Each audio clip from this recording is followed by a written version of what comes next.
Hello friends, Pihu comics world में आप सभी का स्वागत है। कॉमिक्स की दुनिया से जुड़ने और बचपन की सुनहरी यादों में खो जाने के लिए चैनल को सब्सक्राइब करें। धन्यवाद दोस्तों। हेलो फ्रेंड्स, आज हम पढ़ेंगे राज कॉमिक्स में सुपर कमांडो ध्रुव सीरीज का अगला भाग, जिसका नाम है महामानव, और इसके लेखक हैं अनुपम सिम्हा जी और संपादक हैं मनीष चंद्र गुप्ता जी। तो आइए पढ़ते हैं महामानव। मनुष्य अपने अधिक विकसित दिमाग के कारण ही पृथ्वी का सबसे सर्वश्रेष्ठ जीव है, लेकिन यह विकास अभी रुका नहीं है। समय के साथ साथ मनुष्य का दिमाग और भी विकसित होता जा रहा है, और इसी विकास की अंतिम पीढ़ी है महामानव, जो अपनी मानसिक शक्तियों से मौसम को बदल सकता है, तारों को हिला सकता है, किसी के भी दिमाग को अपने कब्जे में ले सकता है। इस वक्त तुम्हारा दिमाग मेरे बस में है लड़के, और बिना मेरी इजाज़त के तुम पलके तक नहीं झपका सकते हो। ये सच कह रहा है, मेरा पूरा बदन जड़ हो गया है। आज मेरा दिमाग भी मेरा कहना नहीं मान रहा है। संसार का वह सबसे वीरान इलाका अगर कोई है तो वह है उत्तरी ध्रुव का बर्फीला इलाका। लेकिन अब यहाँ की अनछुई बर्फ पर भी मानव के पैरों की छाप पड़ने लगी है, और इन पैरों में भारतीय पैर भी शामिल हैं। हमारे नए स्टेशन के लिए है स्थान कैसा है नारायण? बहुत अच्छा। ये स्थान थोड़ी ऊंचाई पर भी है कैप्टन सिंह। इससे हमको दूर दूर तक सर्वेक्षण करने में काफ़ी आसानी रहेगी। लेकिन ये देखिए कैप्टन, ये तो ग्रेफाइट है, यानी ज्वालामुखी का जमा हुआ लावा। हाँ सर, मेरा ख्याल है कि इस समय हम एक मृत ज्वालामुखी के ऊपर खड़े हैं। तुम ठीक कह रहे हो राघव, लेकिन ये ज्वालामुखी अब मर चुका है। दोबारा इसके पाट पड़ने की संभावना शून्य है। हम अपना स्टेशन यहीं पर बनाएंगे, और शीघ्र एसिटिलीन टॉर्चों की तेज गर्मी बर्फ को तेजी से पिघलाने लाने लगी। बर्फ की कठोर सतह पर लोहे की गर्द गाड़ने के लिए गड़रे बनने लगे, और तभी पूरी जमीन हिल उठी। ये क्या? भूकंप तो नहीं आ रहा है, लेकिन आने वाली मुसीबत भूकंप जितनी मामूली नहीं थी। इस मुसीबत का एक सिर था, और साथ में पूरा शरीर भी। हे भगवान, अब तू ही रक्षा करना। लेकिन कैप्टन सिंह, यही तो मांसाहारी डायनासोर है, टायरेनोसोरस रेक्स। लेकिन ही यहाँ। राघव, तुरंत संदेश भारत भेजो। इसके आगे कैप्टन सिंह को बोलने का मौका नहीं मिला, और न ही नारायण को। Hello India headquarter north pole mission. हमने यहाँ पर एक डायनासोर टायरेनोसोरस को अपनी सदियों पुरानी भूख शांत करनी थी, और राघव के पास अब डरने का वक्त भी नहीं बचा था। भूख शांत हो जाने के बाद भयानक डायनासोर एक तरफ बढ़ा, और दो पैरों के पास पहुंचकर पालतू कुत्ते की तरह शांत हो गया। और वहां से हजारों किलोमीटर दूर राजनगर के कमांडो हेडक्वार्टर में, कैप्टन, हमारे ट्रांसमीटर पर कोई अजीब सा संदेश आ रहा है। क्या है? सुनो, हमारा ऑटोमेटिक टेपरिकाडा संदेश दोबारा सुना रहा है। Hello India headquarter north pole, हमने यहाँ पर एक डायनासोर। डायनासोर, और आज के युग में इसका क्या मतलब हो सकता है? ज्यादा माथापच्ची की जरूरत नहीं है करीम। नॉर्थ पोल मिशन के हेडक्वार्टर पहुंचकर सब 1 मिनट में समझ आ जाएगा, और वैसे भी उन तक ये संदेश तुरंत पहुंचना बहुत आवश्यक है। और लगभग आधे घंटे बाद, hello India headquarter north pole mission, हमने यहाँ पर एक डायनासोर। बस हमारे ट्रांसमीटर ने इतना ही संदेश ग्रहण किया है सर। ये संदेश तो हमारे ट्रांसमीटर पर भी आया है, और ये हमारे नॉर्थ पोल मिशन के रेडियोमैन राघव की आवाज़ है। लेकिन इस संदेश का क्या मतलब हो सकता है? डायनासोर और इस युग में, ये तो असंभव है। बात तो सही है सर, जहाँ तक मैं जानता हूँ डायनासोर आज से 150 करोड़ साल पहले इस पृथ्वी पर पाए जाते थे।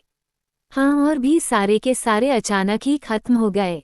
क्यों और कैसे, ये कोई नहीं जानता।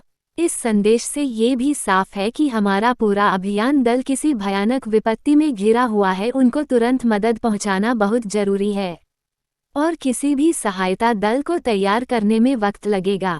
सर, अगर आप इजाज़त दे तो मैं तुमसे यही कहना चाहता था, ध्रुव पर यह जानते हुए कि वहाँ पर जान का खतरा हो सकता है।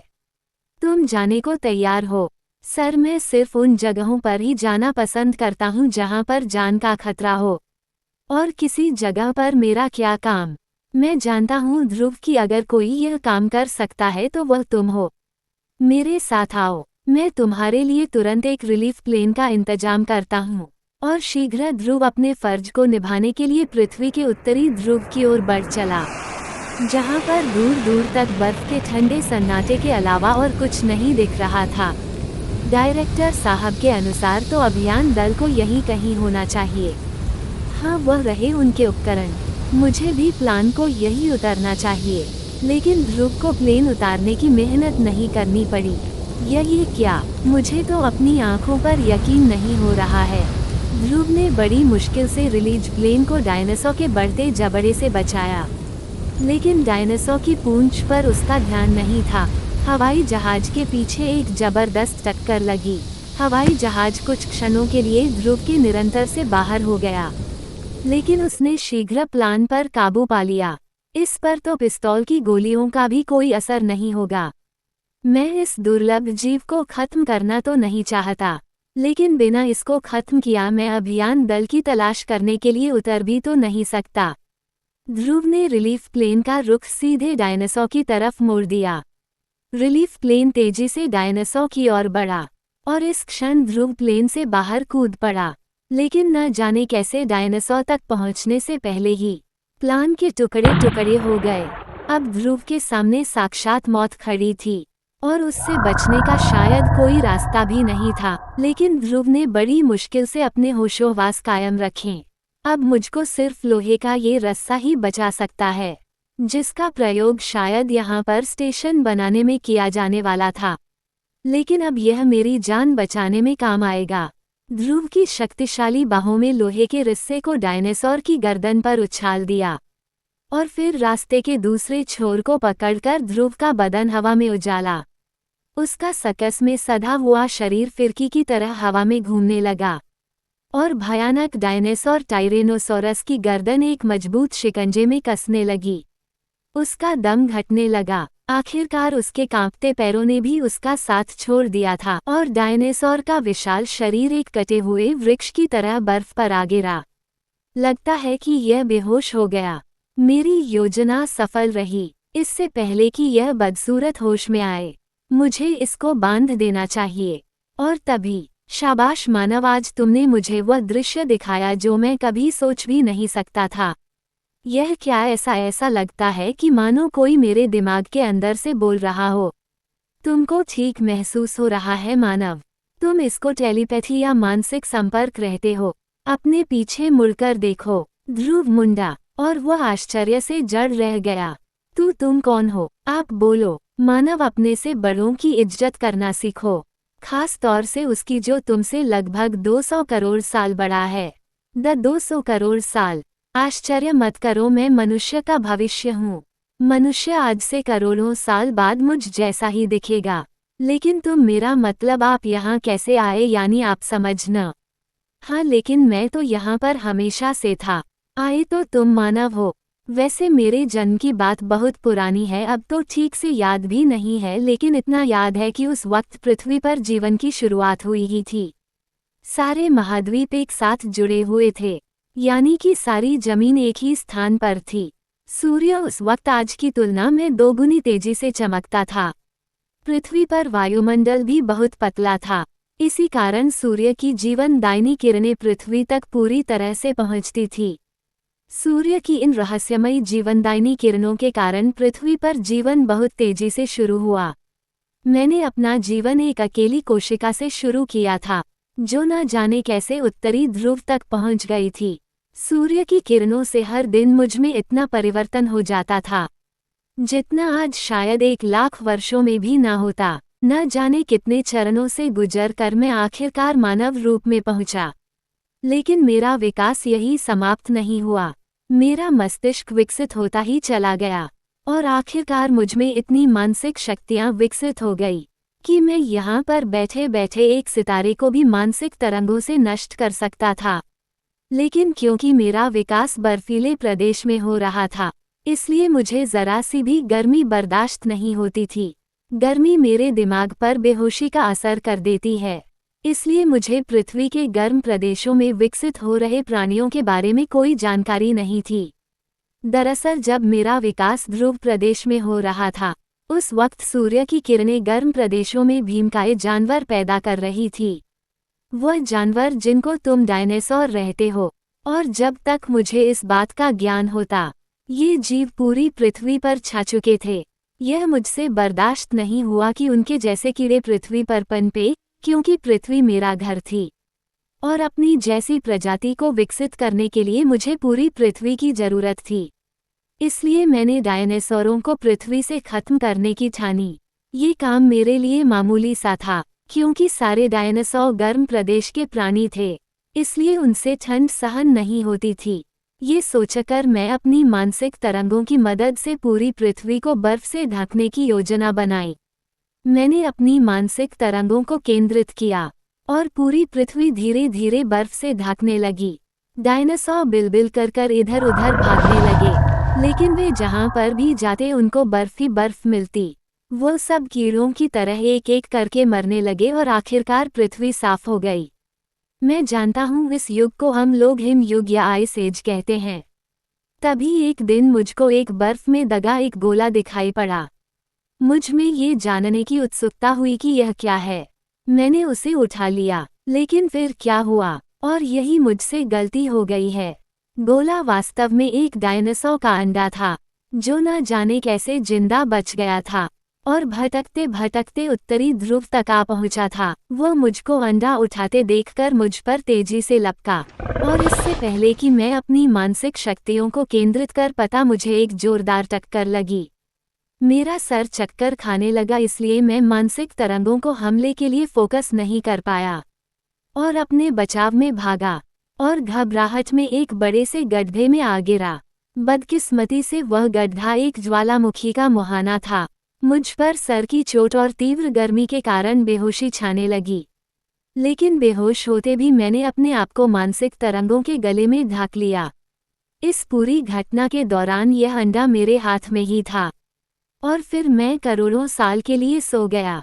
इस दौरान यह अंडा भी फूट गया और डायनासोर अपनी नींद में ही बढ़ता गया। मेरी नींद करोड़ों साल बाद तब टूटी जब 3 मानवों ने ज्वालामुखी के मुहाने पर जमीन बर्फ में गड्ढा किया और उनको डायनासोर ने खा लिया। हे भगवान, और तुमने उन लोगों को बचाने की कोशिश तक नहीं की। क्या जब कोई छिपकली कीड़े को खा रही होती है तब तुम उसे बचाने की कोशिश करते हो? यानी तुम्हारी नज़र में हम मानव कीड़े हैं। याद रखो कि तुम भी मानव ही थे। तुम मानव भी तो कभी बंदर थे, लेकिन फिर भी तुम लोग बंदरों को मारने में कोई बुराई नहीं समझते। अच्छा रहने दो, बस ये बताओ कि तुम्हारे जैसा तीव्र विकास सिर्फ उत्तरी ध्रुव पर ही क्यों हुआ? पृथ्वी के अन्य भागों में ये विकास धीरे क्यों हुआ? क्योंकि उत्तरी ध्रुव पर पूरे 6 महीने तक दिन रहता है, मूर्ख। और उस वक्त सूर्य की लगातार 6 महीने तक पड़ने वाली किरणें विकास की गति को लाख गुना बढ़ा देती थीं। इसलिए मेरा विकास इतनी तेजी से हुआ। लेकिन मेरी बेहोशी के दौरान पृथ्वी पर पेड़ पौधे तेजी से बढ़ने लगे। तरह तरह की गैसें वायुमंडल में शामिल होने लगीं। वायुमंडल घना होने लगा और अब तो हालत ये हो गई है कि सूर्य की उन जीवनदायी किरणों का 99% भाग तो वायुमंडल के पार आ ही नहीं पाता है। इसलिए आज मनुष्य का विकास बहुत धीरे हो रहा है। पर अब मैं आ गया हूँ तो मानवों को चिंता की आवश्यकता नहीं है। मैं अपनी मानसिक शक्तियों से वायुमंडल को फिर से इतना हल्का कर दूंगा कि पृथ्वी पर सूर्य की किरणें फिर से पूरी तरह से आ सकें, ताकि विकास की गति फिर से तेज हो सके। लेकिन इससे तो हम मनुष्य दम घुटकर मर जाएंगे। मर जाने दो, जो भी प्रगति की राह में रोड़े अटकाएगा उसे मरना ही पड़ेगा। पर एक बात बताओ, मैंने अब तक जो कुछ देखा है उससे तो यही पता लगता है कि मनुष्य ज्यादा ठंड नहीं सह सकते हैं। लेकिन तुम इतनी ठंड में बिना किसी गर्म कपड़े के कैसे खड़े हो? यह मेरी बहन श्वेता द्वारा बनाए गए एक इलेक्ट्रॉनिक यंत्र का कमाल है। लेकिन ये बात तो तुम मेरे दिमाग में पढ़ सकते थे। नहीं, मैं सिर्फ वही विचार पढ़ सकता हूँ जो तुम सोचते हो। चूंकि इस वक्त तुम ये बात नहीं सोच रहे थे, इसीलिए मैं यह नहीं पढ़ पाया। लेकिन बस, अब बातें बहुत हो गईं। मेरी मानसिक तरंगों ने पृथ्वी का चप्पा चप्पा छान लिया है। अब मैं तुमको वहां भेजता हूँ, जहां से पूरी पृथ्वी को मेरे जागने की सूचना मिल जाएगी। लेकिन कैसे? मेरा हवाई जहाज तो नष्ट हो गया है। मैं तुमको उन मानसिक तरंगों द्वारा ही भेजूंगा जिन से मैंने तुम्हारा यान नष्ट किया था। और अगले ही पल ध्रुव को अपने जीवन का सबसे आश्चर्यजनक अनुभव हुआ। इसके पहले कि वह कुछ समझ पाता, उसने अपने आप को समुद्र के ऊपर उड़ता हुआ पाया। ध्यान से सुनो, मानव। मैं तुमको सिर्फ 2 दिन का समय देता हूँ। तुमको इन 2 दिन में मुझे ये बताना है कि पृथ्वीवासी क्या चाहते हैं। मुझसे सहयोग या अपनी मौत। इसी वक्त इटली के एक विशाल मैदान में विश्व कप फुटबॉल का फाइनल मैच खेला जा रहा था, जिसको स्टेडियम में उपस्थित लाखों दर्शकों के अलावा लगभग पूरा विश्व टेलीविजन पर देख रहा था। और तब कई अरब आंखों ने वह दृश्य देखा जिसके सामने फुटबॉल का रोमांस फीका पड़ गया था। तभी एक आवाज गूंजी, विश्व भर के मेरे भाइयों और बहनों, मैं भारत देश का एक वासी कमांडो ध्रुव हूँ। मुझे आप सबको वह सूचना देने के लिए भेजा गया है जिस पर हमारी प्यारी पृथ्वी का जीना या मारना निर्भर करता है। और ध्रुव की पूरी बात सुनते ही पूरी दुनिया हरकत में आ गई। उस लड़के की बात सही है, सर। हमारे सैटेलाइटों से ली गई फोटो उसकी बात की पुष्टि करती हैं। डायनासोर को देखने के बाद और किसी छानबीन की जरूरत ही नहीं है, सर। कुछ ही घंटों के अंदर संयुक्त राष्ट्र संघ के कार्यालय में एक इमरजेंसी मीटिंग बुलाई गई, जिसमें लगभग सभी देशों के शासनाध्यक्ष उपस्थित थे। माननीय राष्ट्राध्यक्षों, आज पृथ्वी एक बहुत बड़े खतरे का सामना करने जा रही है। हमको एक साथ मिलकर या तो इसका सामना करना पड़ेगा या एक साथ खत्म हो जाना पड़ेगा। क्या बचकानी बात है। इस वक्त हमारे पास ऐसे ऐसे हथियार हैं जिनसे हम आराम से उसे महामानव को खत्म कर सकते हैं। जरूर कर सकते हैं, सर, अगर हमारे हथियार उस तक पहुंच सके तो। वह महामानव अद्भुत मानसिक शक्तियों का स्वामी है। वो किसी भी हथियार को अपने तक पहुंचने से पहले ही नष्ट कर सकता है। और अगर वह चाहे तो पूरी पृथ्वी को भी एक ही बार में नष्ट कर सकता है। इस समय हमको ताकत से नहीं बल्कि अक्ल से काम लेना होगा और मिलकर वह रास्ता खोजना होगा जिससे हम महामानव को रोक सके। ठीक इसी वक्त इसी पृथ्वी के एक ऐसे देश में जो दुनिया पर राज करने के सपने देख रहा था, अगर हम इस महामानव को अपने कब्जे में ले लें तो इसकी मानसिक शक्तियों के द्वारा हम पूरी दुनिया को अपना गुलाम बना सकते हैं। आप हमेशा की तरह सही कह रहे हैं महामहिम। इससे आपकी दुनिया पर राज करने की इच्छा पूरी हो सकती है। परंतु कैसे? हमारे दास महान वैज्ञानिक वान द्वारा हमारे सैटेलाइट में फिट की गई उसे ब्रेन वॉश किरण के जरिए जो किसी भी मस्तिष्क को शून्य कर सकती है। उस महामानव के पास बहुत विकसित मस्तिष्क अवश्य है, परंतु फिर भी है वह तो मस्तिष्क ही। तुम जाओ और जाकर वान को तुरंत मेरे पास भेज दो और पूरी दुनिया पर राज करने के लिए तैयार रहो। हा हा हा। और कुछ ही घंटे बाद उत्तरी ध्रुव पर स्थित एक मृत ज्वालामुखी के मुहाने पर खड़े महामानव को खतरे का आभास हुआ। मेरा मस्तिष्क खतरे की तरंगे ग्रहण कर रहा है। पर क्यों? क्या मुझ पर कोई हमला होने वाला है? और तभी क्षितिज पर एक लड़ाकू सुपरसोनिक जेट विमान उभरा। ओह, तो ये पृथ्वीवासी कीड़े मुझे खत्म करना चाहते हैं। अब तो इनको सबक देना ही पड़ेगा। और हमले शुरू हो गया। लेकिन ये घातक हमला महामानव के लिए एक खेल से ज्यादा कुछ नहीं था। ही। और वह ज्यादा देर खेलने के मूड में भी नहीं था। उसके मस्तिष्क से एक घातक मानसिक तरंग निकली। और ठीक इसी वक्त जल्दी वान, इस समय महामानव का पूरा ध्यान हमारे रोबोटिचलित लड़ाकू जेट यान पर है। कहीं पर एक बटन तेजी से दबा और अंतरिक्ष में पृथ्वी की परिक्रमा कर रही एक सैटेलाइट का पैनल खुल गया। उसमें से एक नीली रोशनी की किरण तेजी से पृथ्वी की तरफ बढ़ चली। महामानव की मानसिक तरंग और सैटेलाइट से निकली नीली ब्रेनवास किरण लगभग एक ही साथ अपने अपने निशाने पर पहुंची और महामानव का दिमाग एकाएक शून्य हो गया। ठीक उसी वक्त एक हेलीकॉप्टर बर्फ की ठंडी स्तर पर उतरा और 2 मिनट बाद जब हेलीकॉप्टर दक्षिण की तरफ उड़ा तो महामानव का शरीर उसमें मौजूद था। और दूसरी तरफ, लेकिन हमको कोई भी कारगर योजना बनाने के लिए वक्त चाहिए। अगर हमारी योजना फेल हो गई तो हमको दूसरा मौका नहीं मिलेगा। अगर ऐसा है तो मुझको महामानव से मानसिक संपर्क करके और समय मांगना होगा। तभी अचानक सर महामानव का अपहरण हो गया है। क्या कैसे? हमारे सैटेलाइट ने पूरी घटना की रील खींच ली है सर। ये देखिए, पूरी रील देख चुकने के बाद इन जहाज़ों पर ऐसा कोई निशान नहीं है जिससे ये पता चल सके कि यह किस देश के हैं। अब हम इंतजार के अलावा और कुछ भी नहीं कर सकते। महामानव का जिसने भी अपहरण किया है सर, उसने बहुत बड़ी गलती की है। महामानव को बांधकर रख पाना असंभव है, लेकिन इस अपहरण को देखकर मुझको वह आइडिया आ रहा है जिससे इस महामानव को रोका जा सकता है। और कहीं दूर महामानव एक खतरनाक हथियार बनने जा रहा था।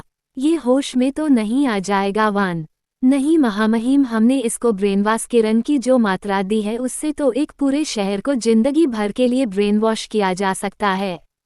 और फिर यह स्पेशल हार्मोन्स इसके दिमाग में प्रवेश होने के बाद इसका अपने दिमाग पर कोई वश नहीं रहेगा। इसके बाद यह महामानव सिर्फ आपका ही आदेश मानेगा महामहिम। हाँ, सच तो जल्दी लगाओ, देर क्यों कर रहे हो? लेकिन वान को महामानव की मानसिक शक्तियों का कतई अंदाज नहीं था, क्योंकि महामानव का मस्तिष्क जाग रहा था और उसको पूरी स्थिति समझने में क्षण भर भी नहीं लगा। ओह, तो इन मानवों ने मुझे किसी प्रकार अचेत करके बंदी बना लिया है। और फिर कमरे में तूफान फट पड़ा। वान का इंजेक्शन वाला हाथ कंधे से उखड़कर दूर जा गिरा। अब तानाशाह की बारी थी। मानसिक तरंगों के एक हल्के से वार से ही महामहिम तानाशाह का शरीर आग की लपटों में गिर गया। महामानव को बांधने वाले स्टील के मजबूत पट्टे कच्चे धागे की तरह टूट गए। महामानव कमरे से बाहर निकला। अब तक उसका क्रोध भड़क चुका था और अब उसको रोकना असंभव था। इमारत से बाहर निकलकर क्रुद्ध महामानव ने अपना पहला निशाना इमारत को ही बनाया, और इससे पहले कि इमारत का मलबा पूरी तरह से गिर पाता, महामानव ने ऊपर की तरफ देखा और पृथ्वी की परिक्रमा कर रहा उपग्रह अपने ब्रेनवॉश यंत्र सहित चूर चूर हो गया। परंतु महामानव का क्रोध अभी शांत नहीं हुआ था। इन मानव कीड़ों को ऐसा सबक देना चाहिए जिससे यह मुझ पर दोबारा हमला करने का साहस न कर सकें। महामानव के हाथ हवा में उठे और देखते ही देखते आसमान का रंग काला हो गया। उसमें से एक भयंकर बवंडर नीचे धरती पर उतरा और निर्दोष नागरिकों पर कहर बनकर टूट पड़ा। इमारतें ताश के पत्तों के घरों की तरह ध्वस्त होने लगी। ट्रकों जैसे भारी वाहन भी कागज के हवाई जहाज की तरह हवा में उड़ने लगे। समुद्र से उठती 100 फुट ऊंची लहरों ने तटवर्ती इलाकों में तांडव मचा दिया। ओह, एकदम से गर्मी हो गई है। मेरा मस्तिष्क धीरे धीरे सुन्न हो रहा है। मुझको ठंड चाहिए, ठंडक ठंडक। और एकाएक आसमान की रंगत सफ़ेद हो गई। धुंध की परतों के अंदर से बर्फ के गोले गिरने शुरू हो गए। बवंडर से बेघर हुए नागरिक खून जमा देने वाली बेस्मय ठंड से नीले पड़ने लगे। संयुक्त राष्ट्र में ये खबर पहुंचते देर नहीं लगी। आइए सर, हमने महामानव का पता लगा लिया है। सच, लेकिन उसने चारों तरफ तबाही फैला दी है सर। हमारी वीडियो स्क्रीन पर धूल और धुएं के अलावा कुछ नहीं दिख रहा है। और फिर कम्युनिकेशन रूम में वही हुआ जिसका मुझे डर था। महामानव को इस अपहरण ने इतना क्रोधित कर दिया है कि अब उसको विनाश के अलावा कुछ भी नहीं सूझ रहा है। हमारे पास वक्त नहीं है सर। इस मुसीबत को अब भी अगर ना रोका गया तो फिर कोई जिंदा नहीं बचेगा। मुझे तुरंत जाना होगा। महामानव के अपहरण से आइडिया लेकर तुमने जो प्लान बनाया है ध्रुव, वह है तो बहुत बढ़िया। लेकिन क्या सर? लेकिन इसमें तुम्हारी जान को भी खतरा हो सकता है। अब हमारे पास कोई और फूल प्रूफ योजना बनाने का वक्त नहीं है। और फिर जहां अरबों जाने दांव पर लगी हो, वहां पर मेरी एक जान की क्या कीमत है? और 5 मिनट बाद ध्रुव ने अपनी योजना पर अमल शुरू कर दिया। महामानव, यह विनाश रोक दो। मैं पृथ्वीवासियों का संदेश लेकर तुमसे मिलने आ रहा हूँ। और वहां से हजारों किलोमीटर दूर विनाश फैला रहा महामानव एकाएक ठिठक गया। तुम तुरंत मुझे वहीं उत्तरी ध्रुव पर स्थित मृत ज्वालामुखी के मुहाने पर मिलो। ठीक है मानव, मैं तुमको स्वयं ही बुला रहा हूँ। परंतु ध्यान रखना, अगर तुमने कोई चालाकी करने की कोशिश की तो पूरी मानव जाति पछताएगी।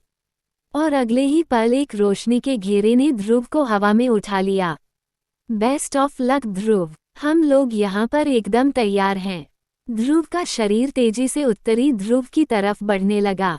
अगर मैं अपने दिमाग को एकदम शून्य रखूं तो महामानव मेरे विचार नहीं पढ़ पाएगा, वरना अगर उसने मेरे विचार पढ़कर हमारी योजना जान ली तो वह सतर्क हो जाएगा और हमारी योजना बेकार हो जाएगी। कहो मानव पृथ्वीवासी क्या चाहते हैं, मुझसे सहयोग करके अपना विकास या मुझे क्रुद्ध करके अपना विनाश? लेकिन और यही ध्रुव से चूक हो गई।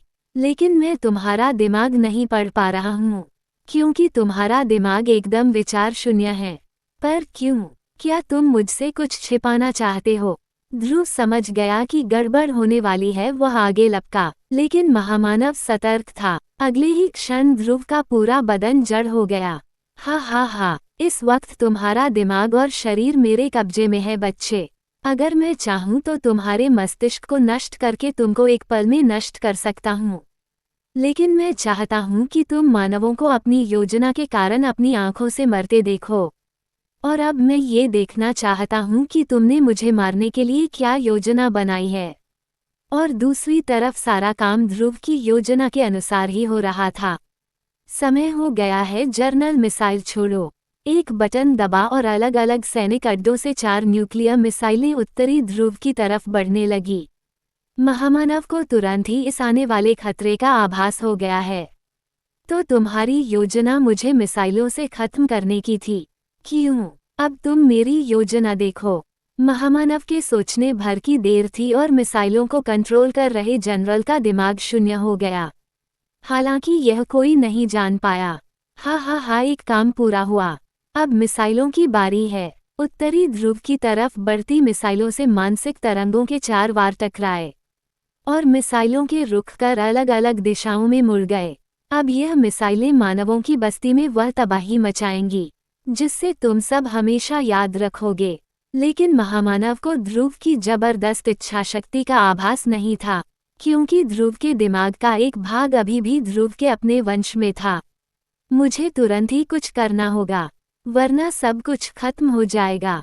महामानव इस वक्त अपनी मानसिक शक्ति के एक भाग को मिसाइलों को मोड़ने के लिए इस्तेमाल कर रहा है और उसकी पकड़ मुझ पर कुछ ढीली है। लेकिन मुझे अपने शरीर को इंच भर भी हिलाने के लिए अपनी पूरी इच्छा शक्ति की आवश्यकता है और मेरा दिमाग मुझे अपनी उंगलियां तक हिलाने नहीं दे रहा है। और कहीं दूर पर एक मिसाइल प्रशांत महासागर में स्थित एक निर्जन द्वीप पर गिरी। उसे द्वीप का नामो निशान तक मिट गया। बाकी बची 3 घातक मिसाइलें जो धरती के अन्य भागों की तरफ बढ़ रही थी। तबाही और मौत सिर्फ कुछ ही मिनटों की दूरी पर थी। दूसरी तरफ अपनी इच्छाशक्ति को एकत्रित कर रहे ध्रुव के चेहरे से पसीने के नाले बह रहे थे और आखिरकार उसकी मुट्ठी खुल गई और टेनिस की गेंद जितना बड़ा काला गोला सदियों से सोए ठंडे ज्वालामुखी के अंदर तेजी से गिरने लगा। काला गोला जो वास्तव में एक मिनी परमाणु बम था और कुछ ही क्षण बाद ज्वालामुखी के अंदर एक जबरदस्त धमाका हुआ। गरम लावे को दबाने वाली भारी पत्थरों की मोटी परत के टुकड़े टुकड़े हो गए और दहकता लावा तेजी से ऊपर बढ़ने लगा। ज्वालामुखी के आसपास का तापमान बढ़ने लगा और महामानव को वातावरण गर्म होता महसूस हुआ। जैसे जैसे गर्मी बढ़ने लगी महामानव का दिमाग बेहोशी में डूबने लगा। ज्वालामुखी तो फटने वाला है। मुझे अपनी मानसिक तरंगों द्वारा इसे फटने से रोकना चाहिए, लेकिन फिर मिसाइलों पर मेरा नियंत्रण नहीं रहेगा। ओह, मैं क्या करूं? आहा, मुझ पर इसकी पकड़ ढीली हो रही है। यही वक्त है, अभी नहीं तो कभी नहीं। ध्रुव ने अपनी इच्छाशक्ति को एक बार फिर इकट्ठा करना शुरू किया और वह मानसिक कैद से आजाद हो गया। अब वक्त बहुत कम था। ध्रुव का हाथ तेजी से घूमा और महामानव के पैर जमीन से उखड़ गए। उसका शरीर एक बार फिर दहकते ज्वालामुखी के गर्भ में गिरने लगा। करोड़ों वर्ष पुराना दृश्य दोहराया जा रहा था। महामानव के दिमाग पर छाई बेहोशी और गहरी होने लगी, परंतु इससे पहले कि उसका पूरा मस्तिष्क बेहोशी की गिरफ्त में कैद हो पाता, उसने अपने शरीर को मानसिक सुरक्षा का कवच पहना दिया और इस क्षण ज्वालामुखी फट गया। एक जोर का धमाका हुआ।